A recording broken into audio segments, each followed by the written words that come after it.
All right, Marcos, we are live whenever you want to get started. Okay, I think I'm going to give people a chance to just get their bearings here, and I'm going to use the chat to invite our guests.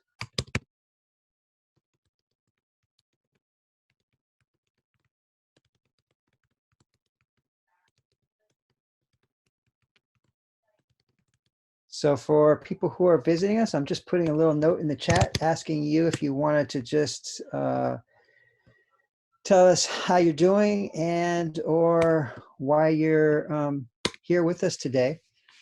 Hopefully everybody can see that. If you're viewing us, if you click down on the bottom, there's a little chat kind of near the middle of the bottom of the page. And if you click on chat, then you'll see the chat.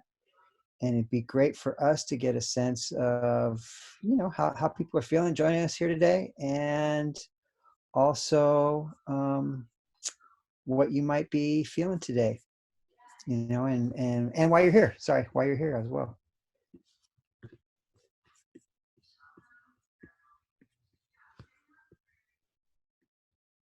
So I can see some of the folks that are joining us. We've got Charlene and Cindy and Dayon. Hope I'm pronouncing that right. Dina, Ellen, Emily, Lucille, Marcella, Paul, Robert, Robin, Siley. Great to have you all here with us. Thanks for joining in. Seeing a little bit in the chat here. Robert says he's doing well. Excited to see the great work. Ellen says, feeling a little overwhelmed, but excited to see colleagues present their research. Me too. It is hard to think about research right now, Ellen, I agree. so grateful that people are able to do this. Sally can't stay the whole time, but she's gonna learn what she can while she's here. Cindy's feeling good. Robert's here to support CHAD department and the rest of the college. All right, Marcella. Good. Yeah, so this is just a way, I mean, I did a talk earlier today to our Promise group, and it's a little awkward because you don't get that kind of like in-person dynamic, so you can't read the audience, which is something I really like to do. So people, I just want to kind of encourage you to use the chat as often as you want to. It's really helpful to all of us to see that. And I think I'm just going to jump in and get us started. So I want to thank everybody for attending our first LCOE, Lurie College of Education Faculty Research Symposium. We appreciate you joining us as we're striving to continue our work despite these really challenging times and realities that we're in. And this is a critical juncture for the college as we're now moving to really manifest our strategic plan. And a lot of you know about this, but for those who don't, you know, we are and we're striving to even improve in our work to be interdisciplinary, to be community-centered, to be holistic, and to be culturally sustaining. And so you're going to see some of that in today's session. And, you know, I'm thinking a lot about our efforts to be holistic these days. So as part of that, we want you to know that we're here to support you as you engage in your daily lives as faculty, as staff, as students, as family, as community members. So we want you to take care of yourselves and your communities. And we hope that today's gathering will provide you some insights related to that. But please let us know how we can support you, whether that's in the chat or just reaching out to us in email. I'll put my email address in the chat in a second, and you can hit me up if you have to. Yeah, and then, you know, a holistic side note is we have an informal Zoom Friday happy hour at 4 p.m. It's another way for you to connect with us to build, get support. So about this series, we initiated this earlier this semester when Mark Felton, our Associate Dean of Research, asked the faculty to think about sharing their research. And today we have the first 3 faculty that offered to do that: Eduardo Muñoz-Muñoz, Nadia Sorkhabi, and Shawn Vecellio. And they're each going to be sharing their work in short presentations, followed by a Q&A, which will also be short. So we're trying to keep this as tight as we can. We have a couple of announcements to make to you, just so you know we're recording this. And that's just so we can share it with other people who aren't able to join us right now live.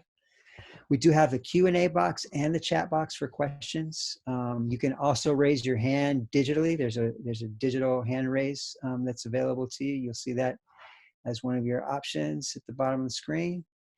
That's the way for us to note. And yeah, and the other thing that you can do is, is if you are visible by screen, which I guess you're not, so I guess that doesn't matter. Never mind, forget that, that idea. So I'm charged with doing this opening. Brian's going to be facilitating and moderating the session, doing the Q&A, and Heather will be doing our closing. So I want to again thank you for being with us, because I have the pleasure now of introducing Eduardo Muñoz-Muñoz, who's been a faculty member in teacher education for a number of years. He's a co-coordinator of our bilingual program, has made outstanding contributions to the college in a number of different ways. And we just found out is the 2020 Outstanding Dissertation Award winner from the Second Language Research SIG of the American Educational Research Association. Nice job, Eduardo. But perhaps most importantly of all, at least to me, he is the college's king of metaphors. So I hope that we'll get at least one in here, Eduardo, but I'm going to hand it over to you to start this presentation. Again, thank you all for being with us. Let's have fun and go to work, Eduardo. Thank you very much, Marcos, for the generous introduction. I think the best prize that we can get today specifically today, is seeing so many people with us in this presentation, because this is, I think, for me, it's important to be here because it has a symbolic nature to it, which is that we are intellectually alive, we are thirsty for knowledge, despite everything that's happening out there. So I really celebrate everybody that's here with us. To me, that's really meaningful. So let me get started with my presentation, and the title of the presentation is Targeting Linguistic Targets, Academic English, Standard English, and Ideologies Among Preservice Teachers, which is also part of that dissertation that you just mentioned. But to make it more relatable and more personal to us, let's think about where is this starting? There's a number of tensions. The first one is, well, we all know about this, CAL TPA. Something that is even troubling us given the current situation. Our candidates have to go through CAL TPA and they are asked, how many standard English learners do you have? Often, as I was exploring my dissertation and work with students, they would say, what is a standard English learner? I know what an English language learner is, but what is a standard English learner? Well, it's those who speak non-standard English. Oh, great. And what is non-standard English? Non-standard English is what is not standard English. Oh, wait a second, now we're getting here into a circularity. What is standard English? And that's what we are getting at. When I was developing my dissertation, I was getting input from students from both ways. Upon learning that I was focusing on this topic, I will send the screenshot on the left by one of the students. Education, I have made a standard. Linguists, you fucked up. A perfectly good vernacular is what you did. Look at it. It's got elitism. On the other hand, I also have a student saying, standard English would be described as the way American society talks. And of course, given the political nature of education, then we wonder, American society, who is we? Who is American society? So this particular presentation today comes from this overarching research question. How do preservice teachers negotiate ideological and linguistic spaces? That is, how are teachers to be, teachers that are in the making, teachers who already are, carving out spaces where they try to understand what policy says, in this case, the teaching performance expectations, the TPEs, and how are they making sense of the mandates of the linguistic targets, in this case is academic English and standard English, that the TPEs say that students need to teach. So how do preservice teachers conceive the language concepts, academic English and standard English, contained in the California TPEs? Why is this especially relevant? Well, because the TPEs, unlike some other policy documents, does not contain a glossary that is often found, for example, in the ELA, ELD framework. Often you are going to find that glossary. Well, it is not here. And the question is interesting because through the process of development of the 2016 TPEs, often the question was, could you please detail some of these, could you define some of these concepts? But now the question is, who dares describe what standard English is when there are so many implications about that concept, a seemingly neutral, seemingly objective, very positivistic concept, as I'm going to discuss in a second. Standard English. The literature tells us that it's not so much about a standard English, but as processes of standardization. That is, Milroy tells us that standard is a process of becoming. It's not quite a thing, it's a perception. However, this contrasts with people that would say standard English is a thing. It has thinginess. What tells us that there is a process of historical institutionalization around discourse communities. What does that mean? Academics talk in a certain way. People of color talk in a certain way. That is a process of institutionalization and about how certain communities are bound to a specific language use. This project also takes as a reference this idea of folk dialectology and idiocentrism, meaning it's a very particular American phenomenon. When people are asked, what do you think is standard English? Often people are going to say, well, standard English is what I speak. And Preston, what he did was actually doing a coast-to-coast study about what people thought that was the language of reference in America. And this is quite different, for example, from other English-speaking communities such as the UK or Australia, where they have different perceptions about what is the standard. Now, we have, from a critical perspective, Lippy Green talking about in purposefully placing an asterisk in front of standard American English, that mythical beast, the idea that there is such a thing as a homogeneous standard American English. With regards to academic English, and this is where it gets very much even closer to home with regards to what we do, Cummings made this distinction between the basic interpersonal communication skills and the cognitive academic language proficiency, BICS and CALP. However, the problem with this distinction is that it seems to make, this has been the critique and the reason why he made several iterations of this idea, that there is a distinction between what happens in schools, CALP, and everything else, which is BICS. It's like schoolyard talk that is not worth or not worthy of an academic endeavor. And that kind of separation is what has been much of the contention around academic and social uses of the language. Scarcella made a particular presentation about this idea of academic English in 2003, in which it was clearly stating that this is the goal, very distinct from BICS, about what schooling should be doing, linguistic features associated with academic disciplines. And however, we have Slepegrell also right around the same time talking about, yes, there's stating that there is some lexical and grammatical features about academic English for doing schooling. Again, it's interesting the choice of words, but at the same time, there's a recognition that there is power in determining which is the language or the variety or the uses that we identify as worthy or academic. We use the framework of linguistic ideologies, which is coming from linguistic anthropology, to talk about this study. Just to provide you a reference to concepts. Irvine, which is one of my favorite definitions of linguistic ideology, the cultural system of ideas about social and linguistic relationships, together with their loading of moral and political interest. That's what a linguistic ideology would be, according to Irvine. This idea of like uses of language that are right, that have a certain morality to it, that have political interest. What is the right language? What are you supposed to do? But importantly, the idea that language is never just per se just language, but it comes with moral and political interest.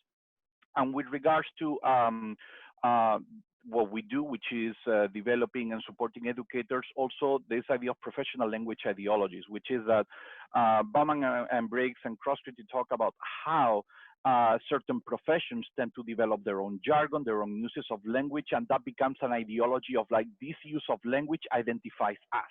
Therefore, academic English is the thing of schooling, and outside of it, there is not. That has implications for what we do and with teachers and what we are discussing with our candidates. Exactly what kind of language targets are we discussing that they should be pushing for? And eventually, what moral and political interests go with what we say that that should be done in school, the languages that should be spoken or used in school. The context for this study. It is San Jose State. It was done among our students. It's a teacher preparation program that I'm a part of. And for this particular section of the bigger study, there was a survey done with 128 teachers in their first semester, both elementary and secondary, in the Sociology Foundations of Education course, perhaps to some known as EdT 208 or EDEL 172A. Data collection, briefly. The students were asked through a very basic Google form to respond to how would you describe standard English, based on your ideas, who uses standard English when and where, how would you describe academic English, and based on your ideas, who uses academic English when and where.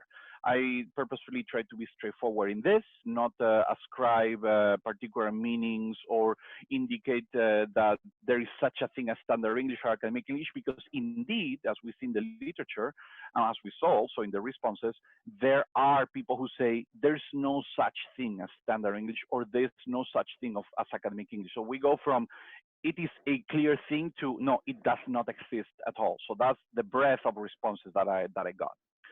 For the analysis, I used an inductive and deductive coding scheme, and particularly the principles of critical discourse analysis, because clearly this analysis is acknowledging certain hegemonic uses of language, certain prescribed versions of what should be said and done in particular communicative contexts, and that is power. Therefore, it's critical discourse analysis. And I was also using Atlas-TI as a software for the coding. What are the main findings? And well, academic English is actually not so clearly defined. Actually, some people would say through this boundary porosity that, well, it also happens in business. It also happens with politicians. There is a medium dependency. Academic English is more bound to be written rather than spoken.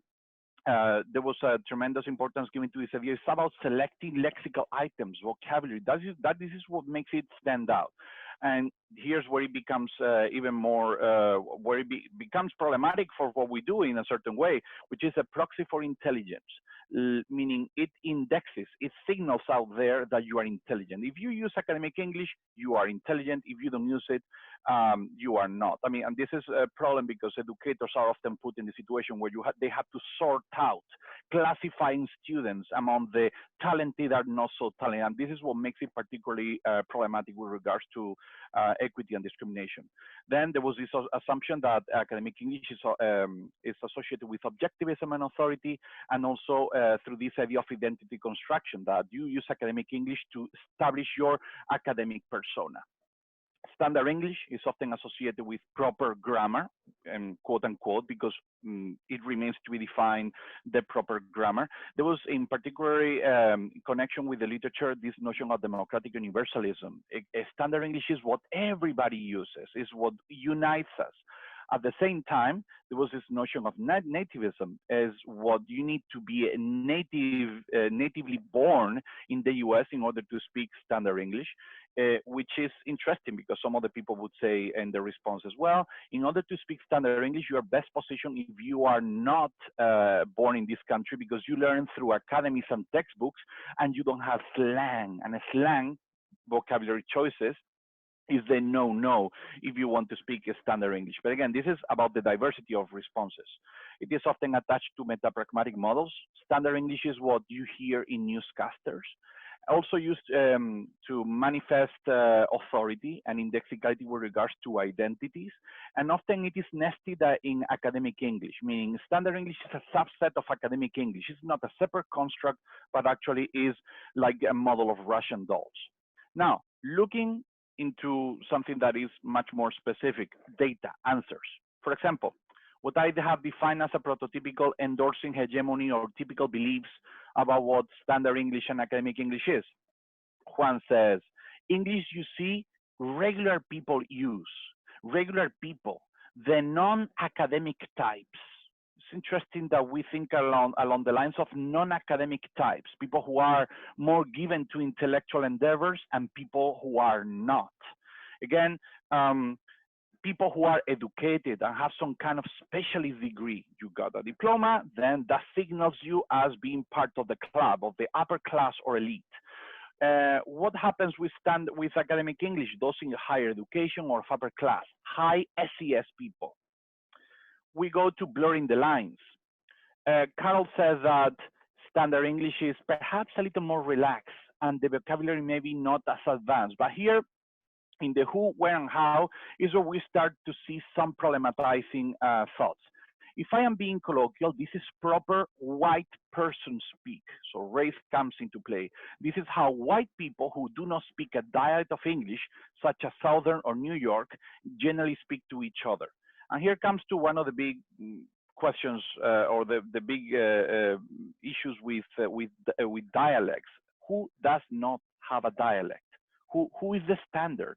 Who is the person that does not have a regional? Is there anybody that's from nowhere, therefore doesn't belong to a region and doesn't speak any particular kind of that English? And here's where we start seeing moral judgment and political power.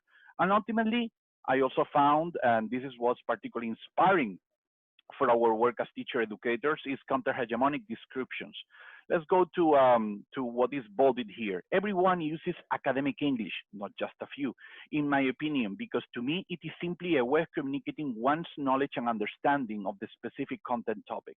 For me, there is no right way to talk about science, but there are specific structures that make it more recognizable for certain people. Again, starting to identify that academic English is being part of a club, but actually you could use slang or so-called slang to transmit very sophisticated thought that does not require the signaling of complex lexical items.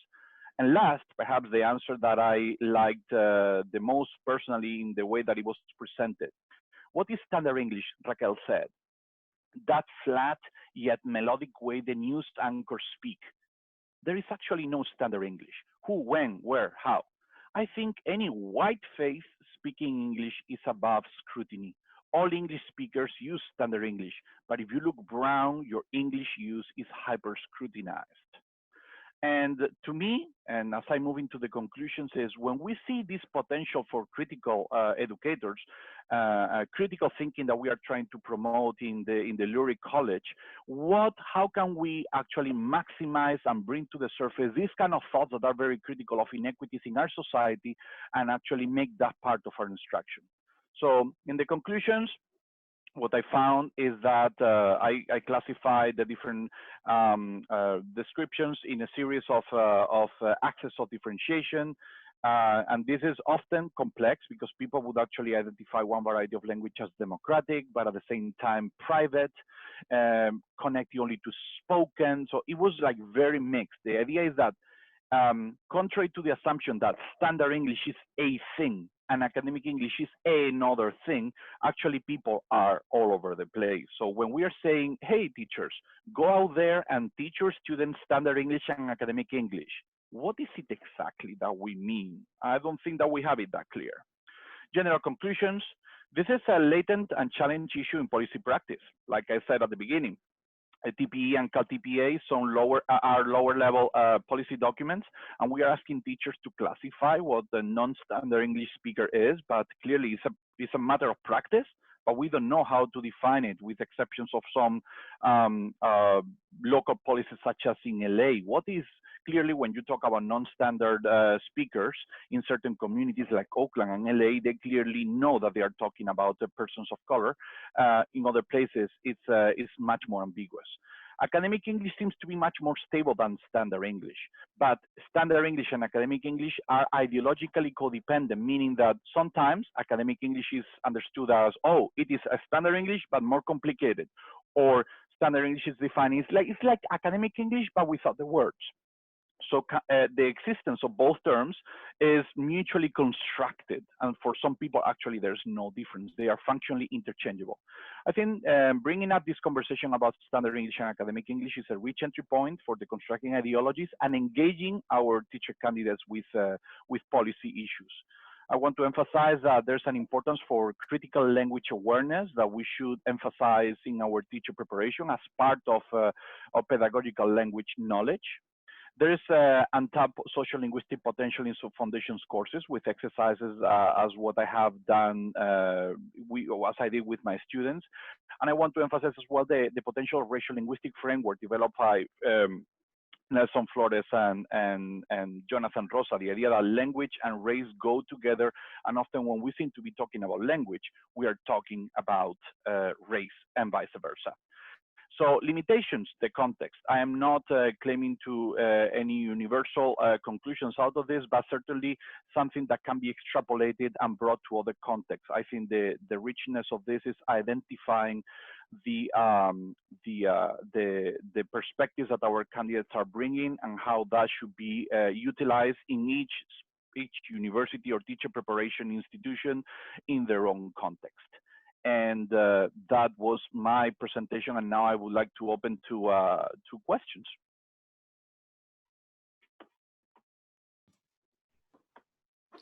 All right, thank you, Eduardo, for shedding some light on that topic and really just getting us to think about, the relationship between language, something that's so central to how we communicate and what that means with regards to perception, power, especially in different spaces.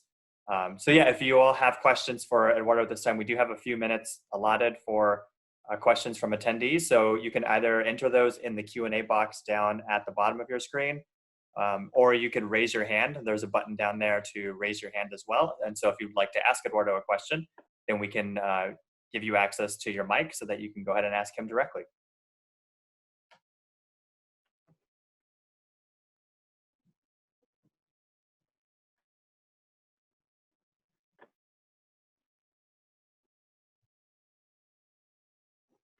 I saw earlier that Rebecca had her hand up. I don't know. Rebecca, are you there? Let's see. Robert has a question. I wonder if I have any thoughts about the data collection in terms of asking students about standard English and academic English in the same form. Do you think that might impact the data you found? Yes, absolutely. The fact that there was a co-construction of the constructs can be influenced by the fact that both are presented together. At the same time, when I made that decision, it was inspired by the fact that the TPEs themselves are conflating both concepts and presenting them as like the targets of instruction. Part of this dissertation work, first as a foundation, I analyzed the entire TPE document and in its genesis and the different iterations and editions over the years starting in year 2000. And this particular 2016 edition took a very, very strong focus on language, as the previous versions had not done. And standard English and academic English were like the two things. The only, together with the speakers groups associated with them, the specific language construct. So, I mean, in a way, you are right. It may prompt people to actually put them together as a side by side, but at the same time, that is the same context that is found in the TPEs. Both are side by side. Thank you, Robert. I hope that answers the question. And if you want to elaborate, please go ahead. Thank you. Eduardo, we had a couple more questions come through in the chat box. One is from Marcella. She asks, how do you think this research would play out across other related fields in education? Well, I think that one of the important things that I was a reason of personal joy as a researcher is the fact that we, in what we do by recommending people for credentials, we have recently gone through a process of credentialing. We do have to comply with the law.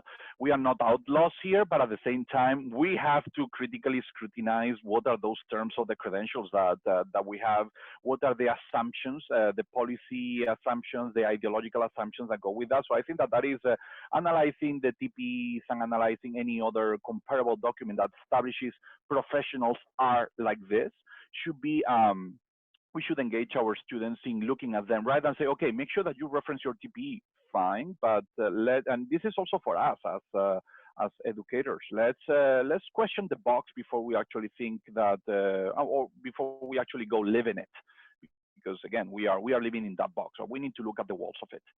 And particularly the language focus and the linguistic anthropological focus is with regards to the field of people that are studying special education or any kind of labeled student, it's very important to look at how we are using metaphors, how we are using vocabulary so that there's this process of the category generates itself by the discourse that's surrounded around it. So discourse and category kind of gravitate towards one another and they justify one another, which is a critique that I mean the post-structuralists have posed hard about these things. Great. I think we have time for one final question from Reina. She asks, are there models of standard language in other countries that you think would be a better fit for linguistic diversity within a country and setting standards?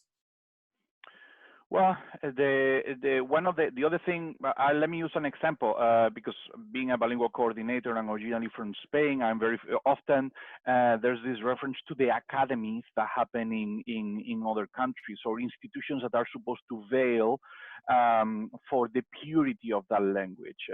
Often these institutions, of course, again, are loaded with interest, moral and political, and it can entail linguistic discrimination. I mean, and if you look into my own country, I am from the South. Our dialect of Spanish is frowned upon compared to the North, or associated with you are lazier, you don't work, you don't, as opposed to the North who are more efficient. So this idea of the coldness and efficiency of some kind of speakers with a certain variety of language and racial and class identities, as opposed to the other people that are more, you know, outgoing, partiers, you know, they're good people, but they work less, often have these things reproduce across the world. One of the things that we should, I think, that is inspiring is considering around the world where there are communities of language contact and where processes of translanguaging and language hybridity are happening, so that we start thinking less about language purity and more about language creativity. Places where actually things like Spanglish are not frowned upon, but actually are celebrated as culture, assets, and beauty. Awesome. Yeah, I like the way you reframe that at the end for us to think about creativity instead of purity. I think that's kind of a good kind of final point to end on there. So if you all have additional questions for Eduardo, you can continue to add those in the Q&A box and he can respond to you by typing to them. We're going to go ahead and move on now to our next presenter. So I'm going to go into screen share mode here. Here we go. And present. All right, so next we have Dr. Nadia Sorkhabi. She's a professor in our Department of Child and Adolescent Development, and today she is presenting on mothers and fathers parenting style and emerging adults academic achievement, self-construal, self-esteem, and parental psychological control as mediators. So Nadia, go ahead and take it away and just let me know whenever you want me to advance your slides. Thank you, Brian. Thank you so much. It's really wonderful to be here. Thanks for everyone who's come. And it's really nice to be in the company of other colleagues, Eduardo and Shawn. And I wanted to thank our Dean, Heather, Associate Dean Marcos, as well as Mark Felton, who got us going on this forum. So basically, the study that I'm going to talk about today is a study on parenting. So it's looking at the effects that parents have on children's development. And the first question that we looked at, this was a study that we did with colleagues that I did with in Iran, Morteza Nazifi, and two colleagues in Lebanon, Rasha Khansa and Nael Alami. And so what we looked at was, whether parenting has an effect on the academic achievement of male and female Lebanese, Druze, Arab, emerging adults, okay?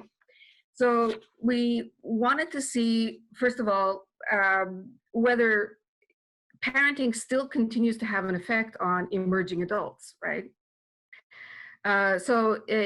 In developmental science, people talk about emerging adulthood because it's no longer that you can really transition from adolescence straight into young adulthood and be a self-reliant adult.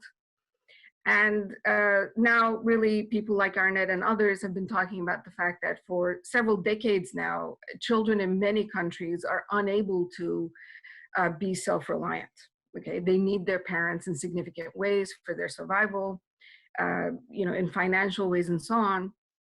And so we wanted to see what that dynamic is like, right? Because the majority of our participants actually were still living at home. So, emerging adulthood stretches through most of the 20s, really, up until 30 years of age, okay? So adolescence is really prolonged, really for the past several decades. We studied Lebanese because this is purported to be a collectivistic culture. And I'm not someone who believes in the dichotomy of individualism and collectivism, and I'll talk about that, but this is how this culture is depicted. And so there are 22 Arab countries in the world, and Lebanon is really in West Asia, which is known as the Middle East. And we studied Druze Arabs, who are minorities in the Middle East, as well as among Muslim nations in general.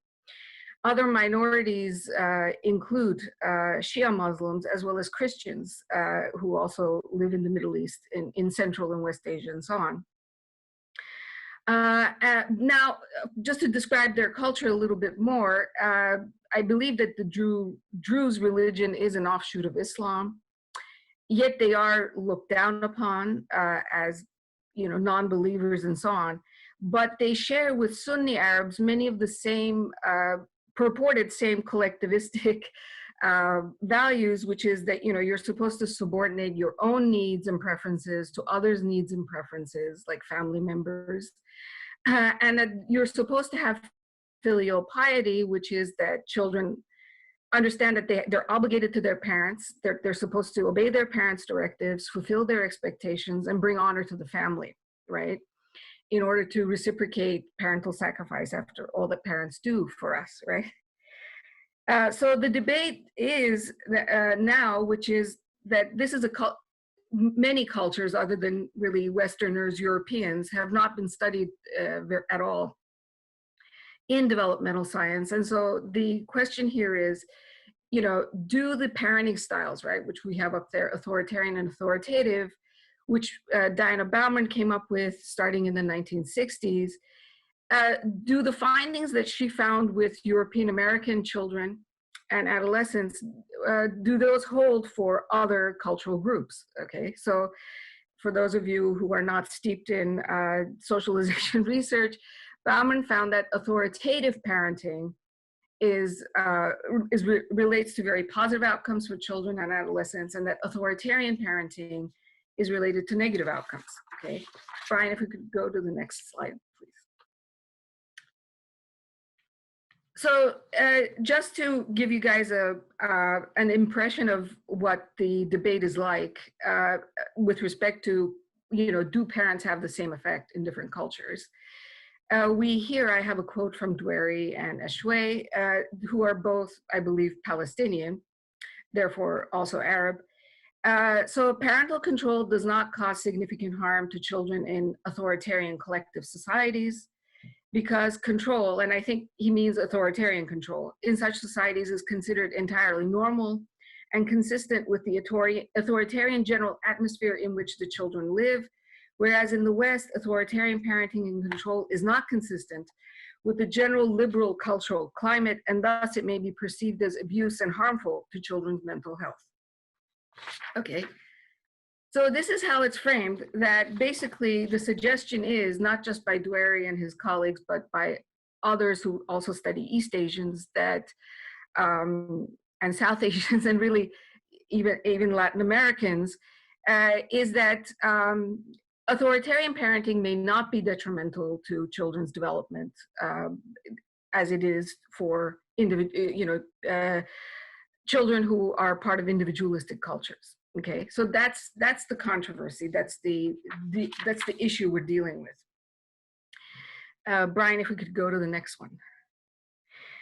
So the second question is, which I will explain as you can read there, which is the association between parenting styles and academic achievement mediated by emerging adults, global self-esteem, self-construal as individualistic and collectivistic, and parental psychological control? So yes, parents have been found to affect children's academic achievement. Bauman's parenting styles, lots of research on that. But the question is, are there other processes in the middle there? So for example, does the mother or the father's authoritarian and authoritative parenting affect the child's self-esteem, which in turn affects academic achievement? Could it be that parenting style affects children's individualistic or collectivistic sense of self? And that's what's affecting also academic achievement? Or is it that authoritarian parents and authoritative parents use certain specific practices that are called psychological control? Psychological control largely involves using shame, guilt, and love withdrawal, okay? So it is to shame children, which is, as we all know what shame is, which is to compare the child to others, right? Or to humiliate children in front of others, putting them down. Guilt induction is to make children feel guilty, right? That, oh, look, you know, after all that I've done for you, look at how you're making me feel, right? And love withdrawal is giving children the silent treatment, right? So this is not just momentary coolness when the child has misbehaved. It's really that you ignore them for prolonged periods of time. So this is what we want to know, which is, you know, do authoritative parents refrain from doing these kinds of things, right? Shaming, guilt, inducing guilt, and withdrawing love, and that authoritarian parents have a tendency to do that. And is that what causes negative outcomes in achievement? Now, the other thing we did, which is different from most studies, is that we actually studied culture. So whereas most people just study ethnicity, which is a box that everyone checks off, we actually look to see whether individualism and collectivism, I mean, to what extent do people actually prescribe to individualism and collectivism in any given society, including in Lebanon, which is where we looked at this, where people are supposed to be collectivistic or described that way, okay?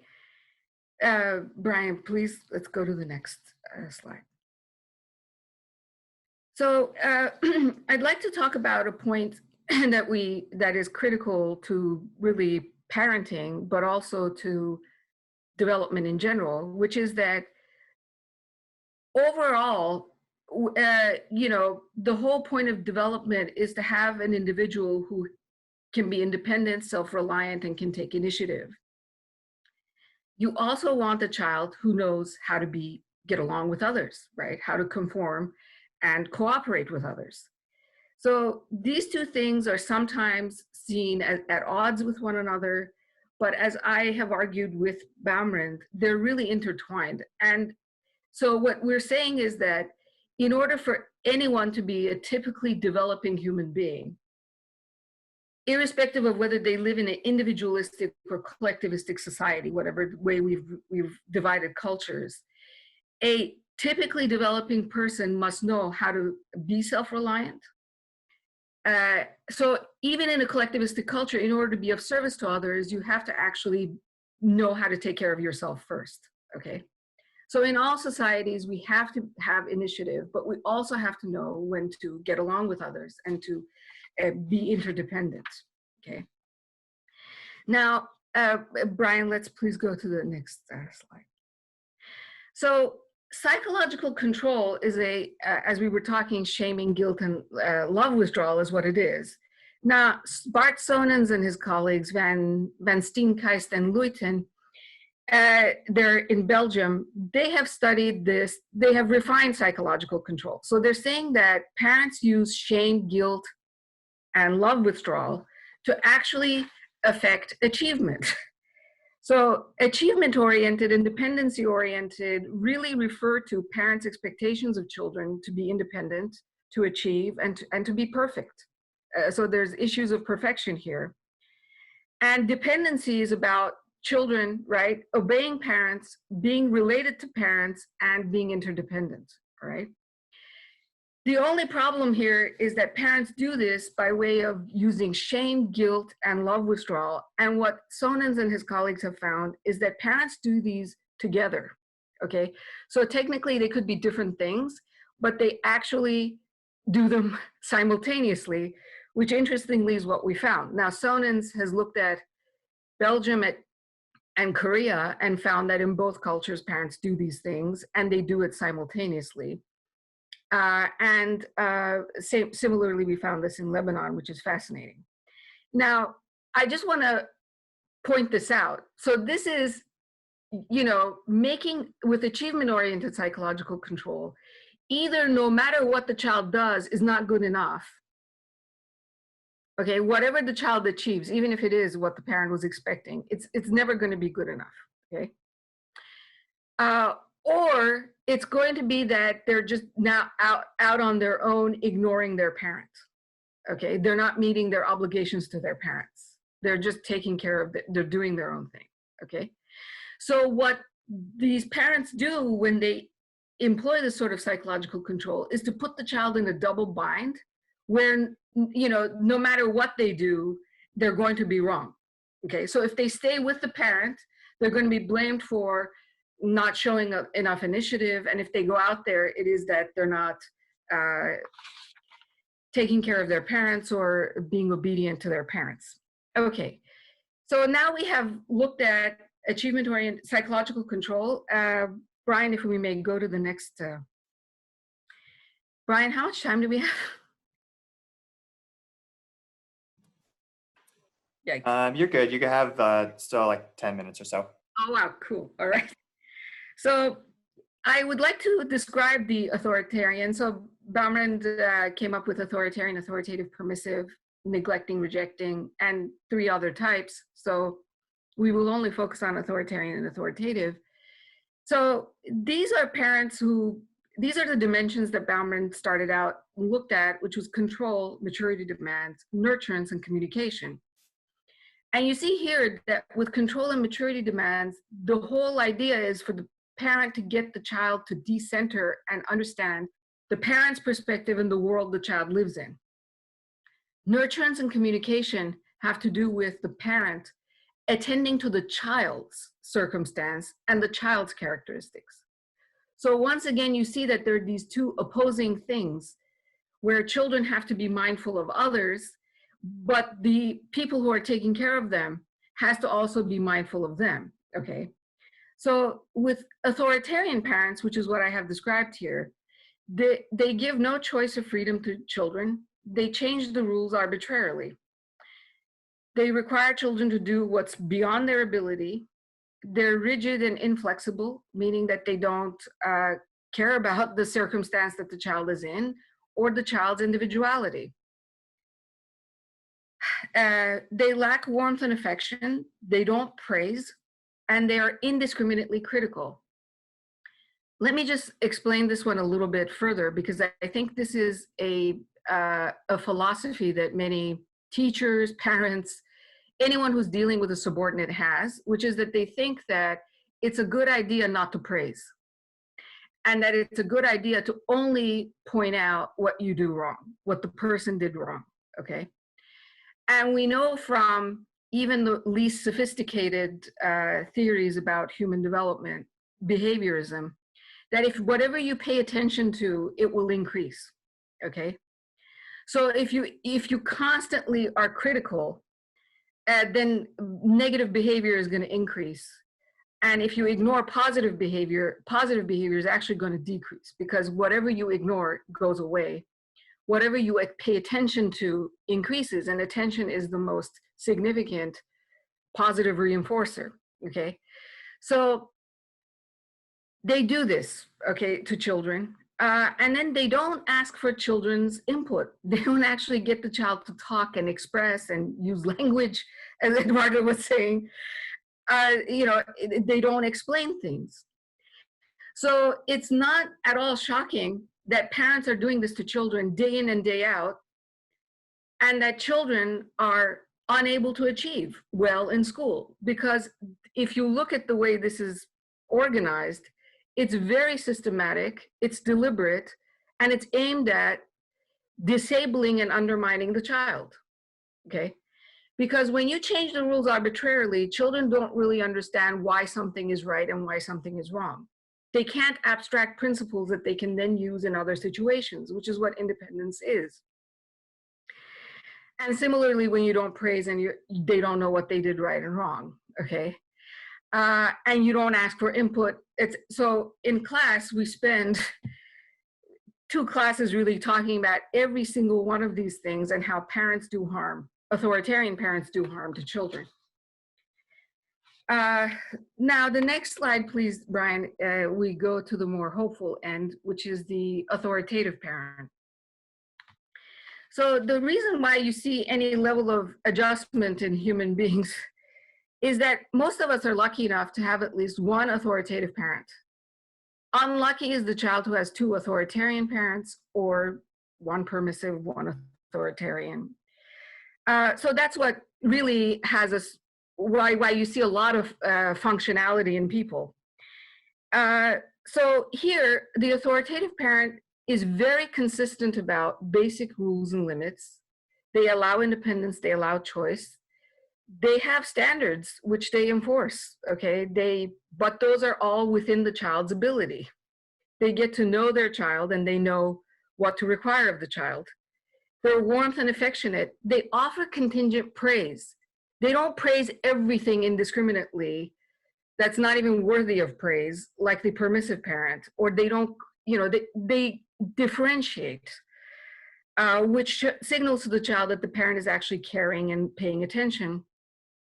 And they communicate with their children. They're interested in what their child is thinking, and they explain things. Okay, so luckily, children who have parents like this are very socially adept. All of the standards that we have for different areas of development, they're able to meet, okay? Given that development in itself is very challenging. Brian, let's go to the next slide. So we had 600 participants, and parents were highly educated. And again, the majority of the students were sophomores and juniors, and these were all undergraduates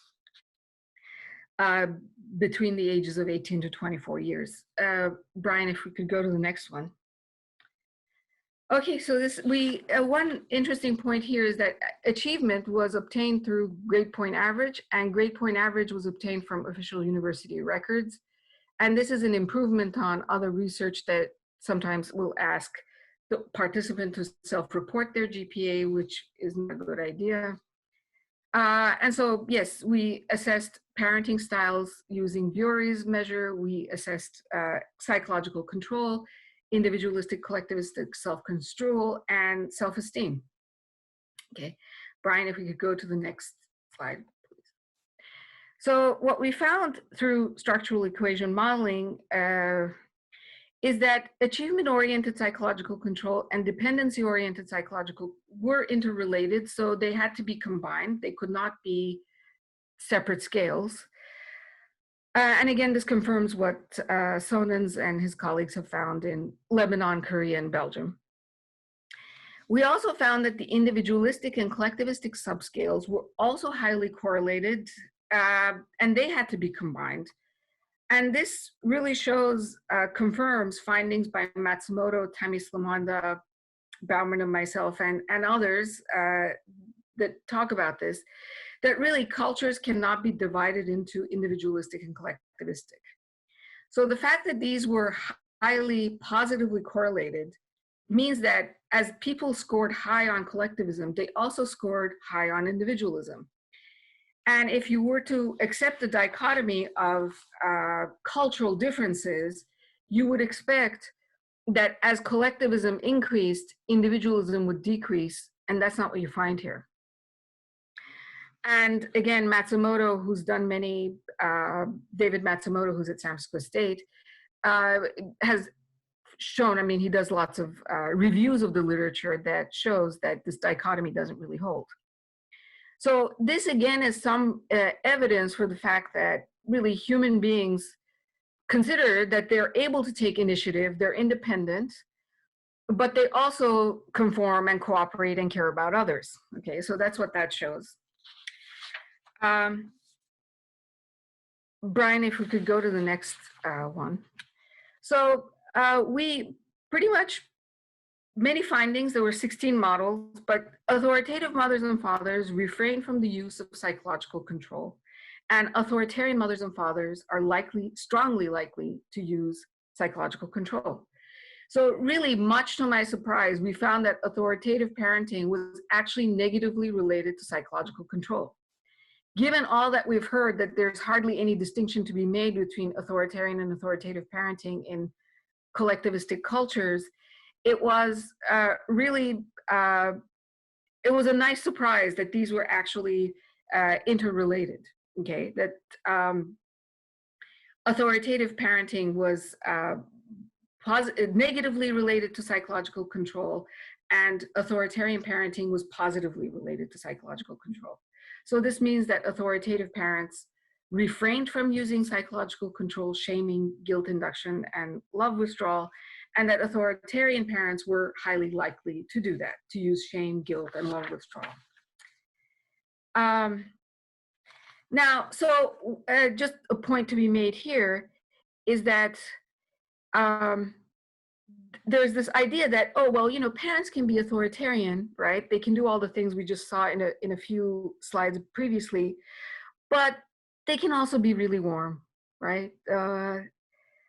This is my pet peeve. And thankfully, there's research that now shows that, which is standard fare in clinical psychology, but in developmental psychology, we're beginning to see that that's really the kind of inconsistency that is related to psychopathology, okay? So to be authoritarian much of the time, and then every now and then to be warm, is the kind of inconsistency and manipulation that, in fact, authoritarian parents do employ, okay? But that does not take away from the entire pattern of parenting, which is what they're likely to do most of the time. So authoritarian parents are not warm, okay? They're inconsistent. Brian,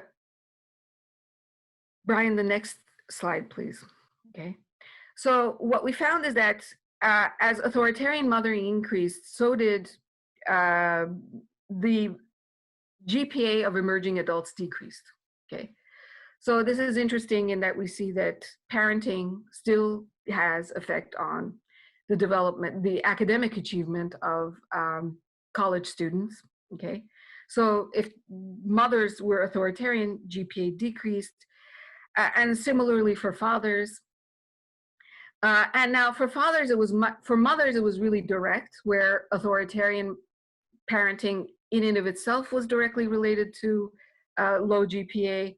For fathers, it was more indirect, where they would affect self-esteem negatively, and low self-esteem in turn was related to lower GPA. And the reverse was true for authoritative mothers and fathers, that the more authoritative they were, the more that was related to positive self-esteem, and positive self-esteem in turn was related to higher GPA, okay? So that's what I had to say. Now, Brian, let's go to the last slide. Everyone, this is my dad, who is the quintessential authoritative dad. He was the most loving, caring, warm human being I've ever known in my life. Everything I am that's worth anything is because of him. And so he passed away when I was 18 years old. And it's just unforgettable. I mean, I feel unbelievably lucky and privileged to have had him as my dad and to have known a human being like him. So that's him. All right, everyone, if you have questions, I'd be happy to ask. All right, thank you, Nadia. Yeah, it's really interesting just to think about all those different relationships, relationships between families and society at large, within families, between parents and children, and then between children and achievement, and then how complex that gets when you start talking about all these different parenting styles and how they can be employed, not distinct from one another. So yeah, if you all as attendees have questions, again, you can put them in the chat box or raise your hand, and then I can give you access to ask your question. We have a hand raised here by Fernanda. So I'm going to go ahead and give you access to your microphone if you want to go ahead and ask your question. Let me unmute you. There we Hi, go. yes. Yeah, my question is, can authoritarian parents go through some sort of transformation and become authoritative parents? Is that even possible? Thanks. Thank you, Fernanda. That's a very good question. But what I know of parent education reveals that it's very hard to change authoritarian parents. And so the parents that most benefit from parent education are the ones who least need it. And this gets at authoritarian parents' really personality traits, and not just personality traits, but also their way of thinking, their cognitive framework they use to explain people, human behavior, etc. So authoritarian parents think that they're right, that no one is going to tell them any differently. And so they don't really benefit a whole lot. And the same is true for permissive parents. They don't think that they're really supposed to be in charge of children, right? That they're supposed to provide structure. So it's really what Bauman termed the democratic parent, the good enough parent, and the authoritative parent, where if they have, if they undergo parent education, that they really become even better parents, right? They cease to make any mistakes. But it's very difficult to change authoritarian parents in particular. Thank you. Yeah, thank you for that question, Fernanda, and thank you, Nadia, for your response. We had a question from John, also in the Q&A box. So John says, Nadia, the idea you brought up of culture as an outcome was very interesting. One, has the outcome of parenting style touched upon cultural identity beyond individualistic or collectivistic within the literature? For example, a parent wants to maintain their Palestinian culture with their children, especially in an environment where that cultural identity is being challenged. Two, could that be a motivation for parents to institute control of their parenting? Oop, I lost my place. There we go. Institute control in their parenting approach, regardless if it is successful or unsuccessful. And lastly, three, do parents tend to show different approaches for different outcomes they want for their child? E.g., I want my child to do well in school, so I do one approach or set of practices in that domain, and I want my child to maintain their identity for that use in a different parenting approach. A lot of layers there. Sure. So is this John Javekchuri? Yes. Hey, John. Thanks for that difficult and layered question. So there's research on parenting practices, which is unpacking parenting styles. So parenting styles is really a conglomeration of many, many different specific practices. So for example, when a parent yells at a child, that's a practice, or uses reason and explanation, that's a practice. The styles are really cluster analyses that give you types, right? Which is, what are the combination of different practices that parents are likely to use together, okay? So that would take us into practices, and I have done one study in that regard. So there are many practices, and yes, there are ways of dealing with that, okay? But what you're saying, John, is more sophisticated, which is that you're actually saying that you want to teach your child about Palestinian culture. That's really different from the dichotomy of individualism and collectivism, So there's nothing wrong with teaching kids about their history, right? Which is what ethnic and racial socialization is, actually, right? People talk about that. And that's perfectly good. But that doesn't mean that you need to be authoritarian to do that. Okay, so, it's possible to still instill culture. And similarly with African-American parents, research shows that African-American parents who live in really unsafe neighborhoods, many are not authoritarian. They don't have to be what I've just described there in terms of authoritarianism in order to get their children to listen to them. Okay, so there are African-American parents who are very warm, give reason and explanation. They read to their children in very unsafe neighborhoods, and their children listen to them. Okay, And I think that the issue is that individualism and collectivism hasn't even been really studied in relation to these variables. It's simply been assumed, right? That if you're studying someone in, Lebanon, Iran, US, wherever, that necessarily tells you anything about the person's culture. It doesn't, or about whether they're individualistic or collectivistic. It hasn't actually been measured. And I think what you're suggesting, John, is to look more deeply at different aspects of culture, really cultural practices, for example, and see how those relate to parenting and to various kinds of outcomes in children. And really, I think that's work that has yet to really take off and be done.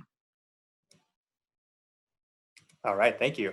There's a couple other questions that have popped up in the Q&A box, but for the sake of time, I'd like to move on to Shawn. So Nadia, I'm wondering if you can respond to those questions in the Q&A box when you have a chance.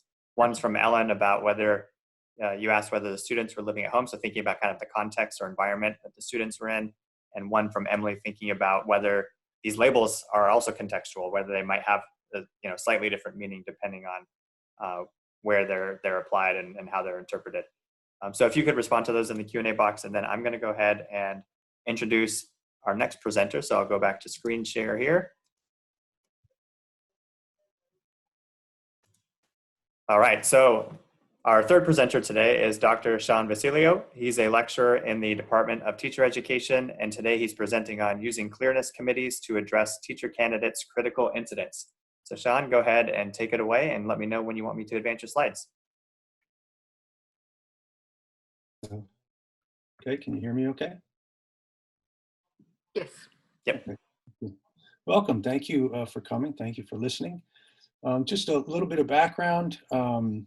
You can go to the next slide, actually, Brian. We'll start with the background there, which relates somewhat to my personal background. This is an ongoing research project that I have right now, but it's a smaller part of a larger piece of research. So for the last 5 or 6 years, I've been training as a facilitator with the Center for Courage and Renewal, a retreat facilitator. And through those experiences of retreat facilitation and being a retreatant, I found that both myself and the other people who are participating really found that the learning to be highly personal and highly personalized.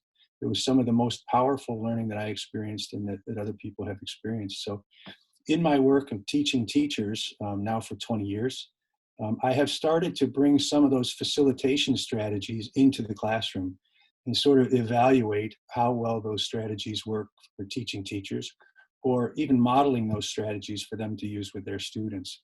So that's sort of the broad part about the larger research project I'm engaged in.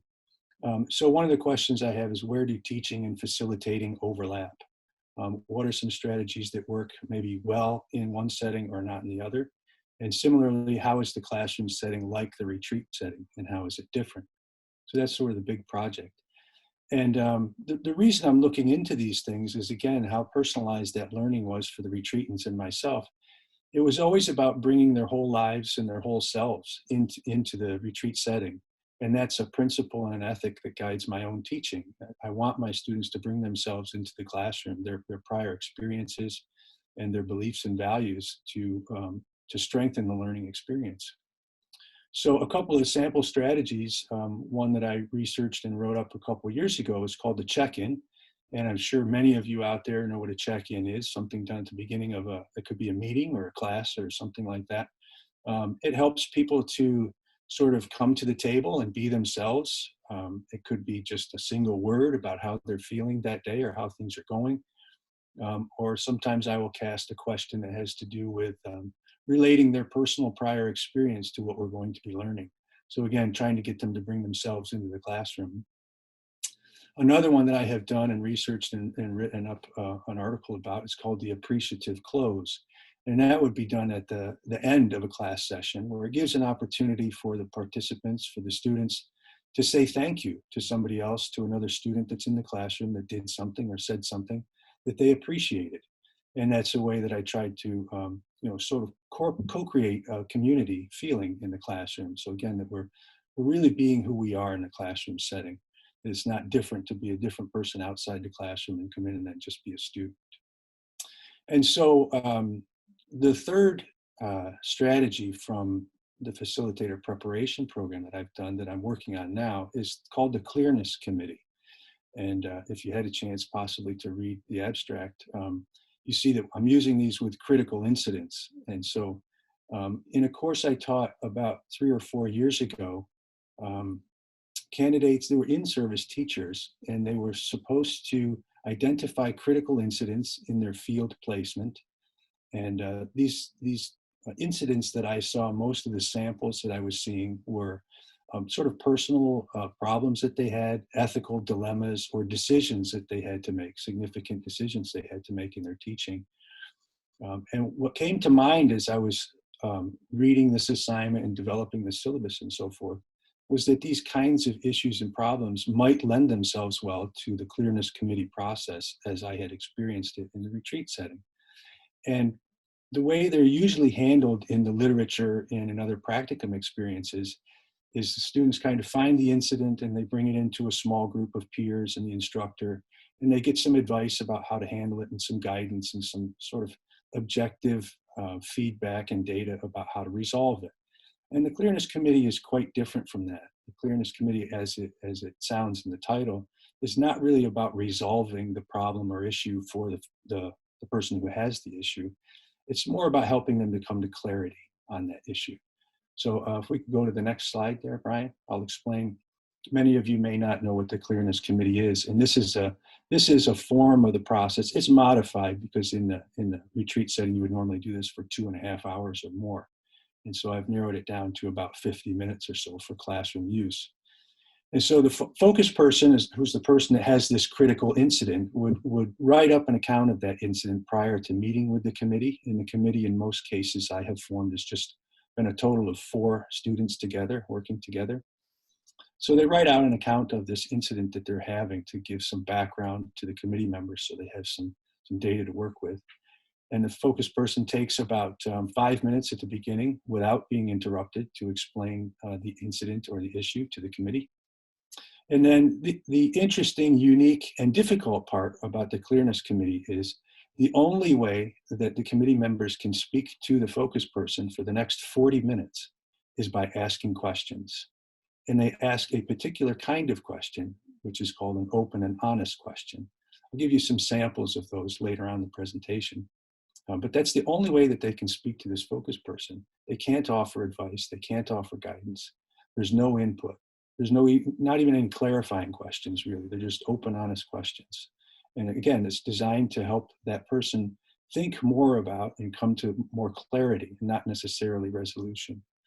And then in the last 10 minutes, the focus person can ask for more questions if they would prefer that, excuse me, or ask for mirroring, which is where committee members can literally quote what the focus person said, or state something that they did. Like, when I asked this question about this, you smiled. So we're not interpreting the smile for that person. We're just telling them what they did. And we're not trying to interrupt their thought process just to get them to go deeper into thinking about their issue. And then in the last 5 minutes, we offer mutual appreciations. We go to the next slide, Brian. So there is background research that supports the use and the value of the Clearness Committee with other educators. It's been used with teachers and administrators in professional development programs. Both the Courage to Teach program and Courage to Lead program are programs that are run by the Center for Courage and Renewal, which is where I received my training. So research has been done and published on those, and that it has been effective and valuable. It's helped to produce positive results in learning to better listen, both to oneself and to others, and in developing a stronger sense of self. So there's some background reasons for trying this out. Again, with practicum students, I have not found in the literature that it's been used. And so that was my thinking, that there's both positive personal results and it has been used well. So I thought to give it a try, and that's why I'm currently researching it. Next slide, Brian. So I have used this in 3 different courses over the past few years with a total of 50 teacher candidates. And both the focus persons and the committee members have reported a deeper sense of connection to themselves and to others, both during and after the process of engaging in the Clearness Committee. And they've also gained some clarity on their sense of values, increased capacity to tolerate ambiguity. So the reason I'm continuing is to sort of refine this study and still practice it is really to help these teacher candidates come to a better sense of their own professional practice, the beliefs and values that they hold about the teaching profession, to help them develop in a sense of identity and agency in making their own decisions and realizing that they have the autonomy and the power to do that. So that's why I'm continuing with the study. Next, Brian. And so my current research questions have refined a little bit, and both the research questions and some reflection questions that I have at the end of the presentation, I'd be happy to get some feedback on these or some input about them on whether there's ways to better frame these, or I might be able to get better data by changing the questions. I'd be happy to hear from some folks on these. But generally, the research questions I have are, for what types of problems is the Clearness Committee a better approach? And by better, I mean different from the typical sort of professional learning community approach, which tends to be a little more technical, problem-solving oriented, and providing solutions and advice and that sort of thing, rather than asking questions.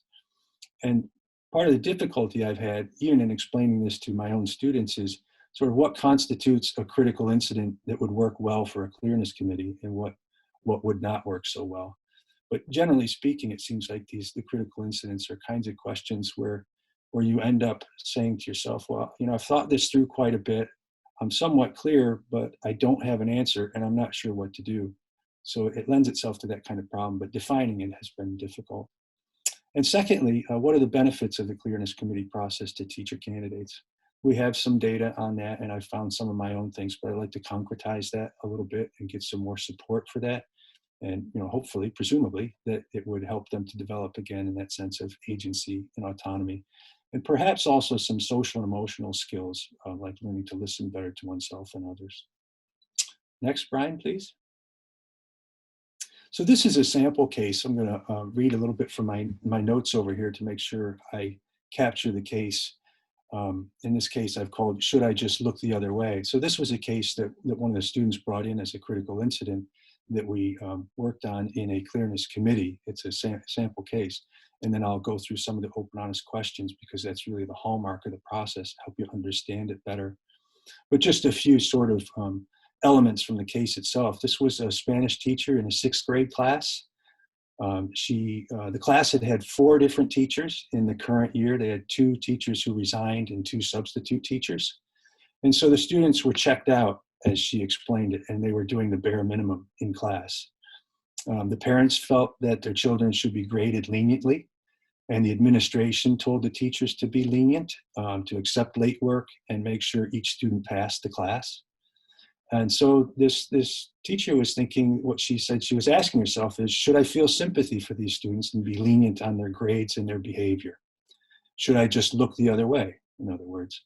And will this benefit them and prepare them for middle school if she did look the other way and was more lenient? So that was sort of the issue.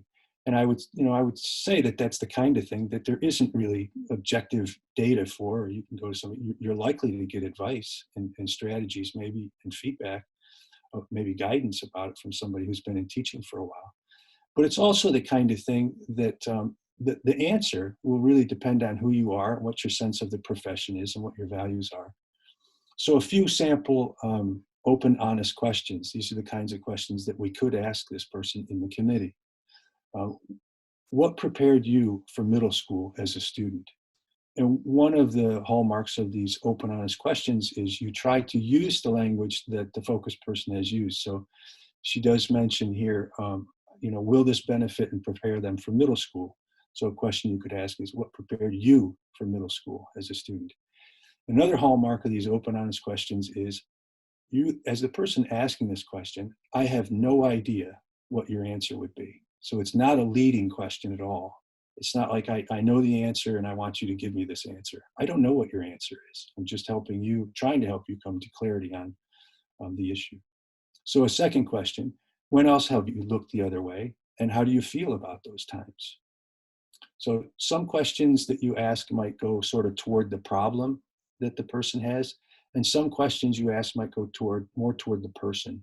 So the next question, for example, what one word best captures how you feel about this situation? that goes more to the person and how they're feeling about it. And again, I couldn't have any answer to that question. No way I would know. Another question, when have others been lenient on you and what do you think about them? It could be the kind of question that for the focus person, this question really doesn't help me. It doesn't make sense to me. I don't really like it. And that's why the focus person can just pass. And then we just move on to the next question. And the last example is, if you were to write this incident as a story, what would the title of it be? Now, this question can kind of seem out there a little bit, but part of the point of bringing a committee together of 3 or 4 people is that we all have these different experiences, backgrounds, beliefs, and values, and so forth. And that sometimes by getting a question from a different perspective, it can help you think about that problem in a new way. So if, for example, I'm an author or a story writer, I might think in terms of story. Maybe you don't, but I could frame a question around that might help you think about it differently. So those are some examples of open, honest questions. Next slide, please, Brian. And so where I am in the next steps, or sort of where I am currently, is applying this process again with students who are in their practicum experience. I'm not actually teaching the practicum class, but the students happen to be in their practicum experience, which is where they're generating these critical incidents from. And so these are the reflection questions after going through the Clearness Committee process that I'm asking them to provide some input on. So trying to figure out how this committee has helped them, or if it has, whether it has, and what the experience has been like.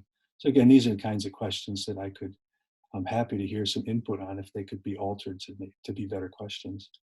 So how did the Clearness Committee affect your thinking about the incident or solution? How did your experiences in committees compare with the experience in other forms of collaborative problem solving? And what do you see as the value of the Clearness Committees for developing intrapersonal and interpersonal skills? So there I'm kind of getting at social emotional learning stuff to get them to think about that a little bit and seeing if it's working for them. And I think maybe that's all I have, Brian.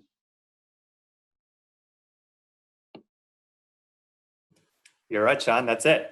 I appreciate you sharing that framework with us. I imagine that, as you were presenting that those who were attending here were just doing some reflection themselves. And yeah, it was just interesting to kind of learn about that structure, about how to process these critical incidents. Before we go into your questions, Nadia, I did want to mention there were a couple other questions that came through for you in the other chat window. If you want to check those out and respond to them when you have a chance. And then if you all have questions for Shawn, go ahead and drop them in the Q&A box. We do have one from Ellen. So she says, Shawn, in this strange moment when we are all virtual, do you think that this can be done with online classes? I not only think it can be, I think it's going to be. Because we are going to try it. It was a question that one of my students had. I've never heard of it done that way. Never tried it, never been a part of it. It will be a very interesting first trial, but I do want my students to still have the experience of these committees because of how unique it is. And I expect it will have its own glitches. I expect it may not be as sort of personal or sacred, you might say, as the experiences that I have had and been in and witnessed. But we're going to give it a try, and possibly it would be a way to address significant issues like the ones we're having now when we are all at a distance from each other. Yeah, definitely. Fernanda, you had dropped the question in the Q&A box, but I see you have your hand raised, so I can go ahead and unmute you if you want to ask your question. Let's see. Try to unmute you. Yeah, I guess I am not sure when do I ask a question and lower, raise my hand. But anyway, my question is, do you set up some rules, either kind of like a clearness, committee rules or agreements between the participants beforehand? And also, do you do a refresher on active listening techniques as part of the whole experience? Thank you. We do quite a bit of work.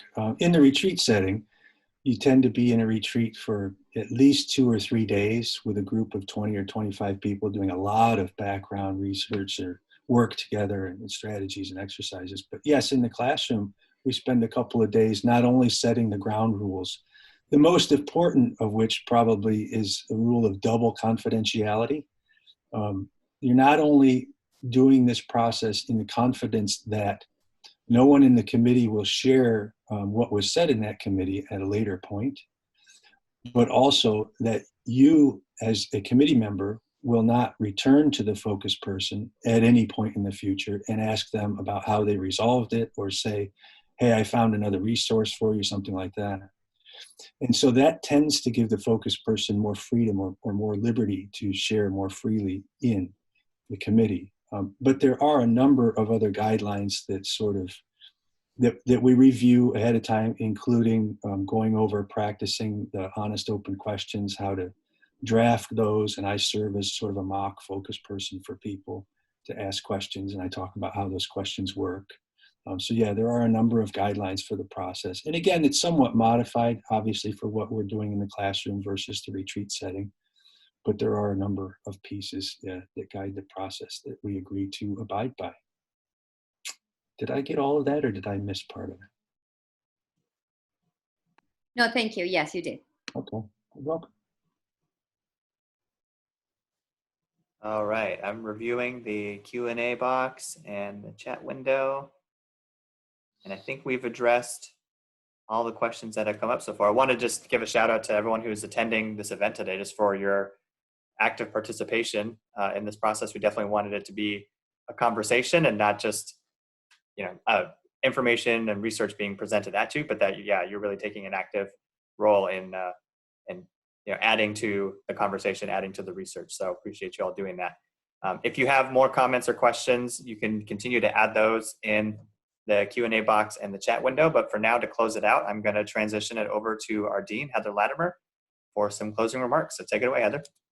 All right. Well, I don't have too much to say. This has been really, really great. I am deeply appreciative to all of our panelists for sharing. This is kind of a crazy time, and it speaks to all the strength of all of you, not only for your research, but also your commitment to our community, that you were willing to take some additional time and put together a presentation to share with not only our colleagues, but also I heard some people from across campus and some of our students, and by recording it, hopefully it will go out even more broadly. So really, really appreciative to you for taking that time and that extra effort. Sometimes it can seem a little overwhelming, and I think that's okay, right? We are all in a space where it feels like we're going through a grieving process on a daily basis, and sometimes in different stages of that on a daily basis for where we were expecting to be at this point in the year. But at the same time, I think it's also important that we continue to be able to focus on the work. So thank you for making us all think about questions that maybe we hadn't thought about before. As I shared in one of the chat windows in response to Nadia's presentation, there were moments where I thought, oh, my parenting, not so sure. There are moments. I really appreciated Shawn's approach about how to engage in more thoughtful conversations with students and to provide that space. It made me think about some of my own teaching.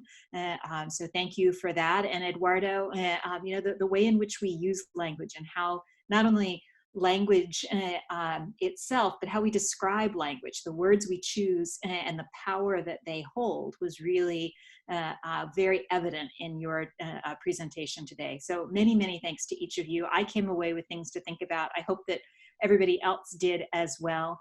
We hope to continue this. This is something that we're not seeing as a one-off. And although on the one hand, having it in this kind of a format was not what we had originally anticipated. And again, big shout out to Mark for starting this process. The fact that we did have people who were able to drop in, who maybe if we'd been face-to-face would not have been able to drop in, I think was powerful. So lots to think about. If as a participant, you have ideas about how to continue this, I think we have 2 more that are coming up. One more session, hopefully with 2 different presentations that is coming up later this spring, and we're working to set a date. Is that correct, Brian?